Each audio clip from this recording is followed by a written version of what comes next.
आज खोपोली शहरात ईद ए मिलादुन्नबी हा सण आज खूप जल्लोषात साजरा करण्यात आला।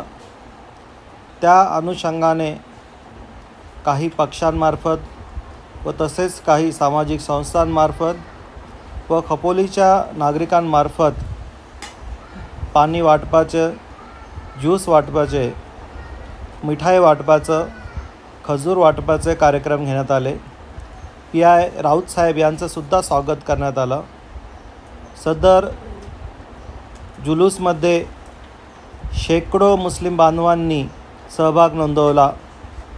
सदर जुलूस हा खोपोली शिळफाटा येथील जामा मस्जिद येथून सुरू झाला होता, तर तो गाझीबाबा यांच्या दर्ग्यापर्यंत नेऊन तेथे त्याची सांगता झाली।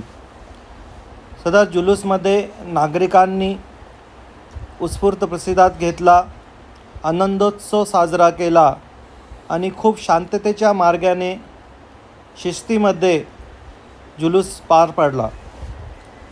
खोपोलीमध्ये दरवर्षी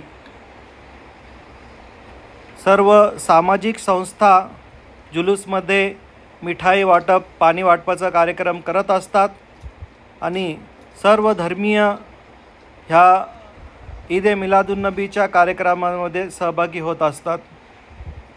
सर्व धर्म समभाव अशी खोपोलीची एक ओळख निर्माण झालेली आहे आणि ती ओळख ह्या जुलूसमध्ये सुद्धा लोकांनी पाहिली। या जुलूसमध्ये खोपोली शहराचे नेते सुनील पाटील हे सुद्धा सहभागी झाले होते। तसेच छत्रपती शिवाजी महाराज चौक येथे हिंदू बांधवांमार्फत स्टॉल लावण्यात आले होते आणि सर्व मुस्लिम बांधवांना मिठाई आणि पाणी वाटप करण्यात येत होते आणि त्याचप्रमाणे ईदच्या शुभेच्छासुद्धा देण्यात आल्या। ह्या जुलूसमध्ये सर्व धर्मीय लोकांनी सहभाग नोंदवला। सर्व धर्मीय लोक ह्या आनंदोत्सवामध्ये सामील झाले होते आणि खूप आनंदित वातावरणात खोपोलीमध्ये ईद ए मिलादुन्नबी हा सण साजरा करण्यात आला।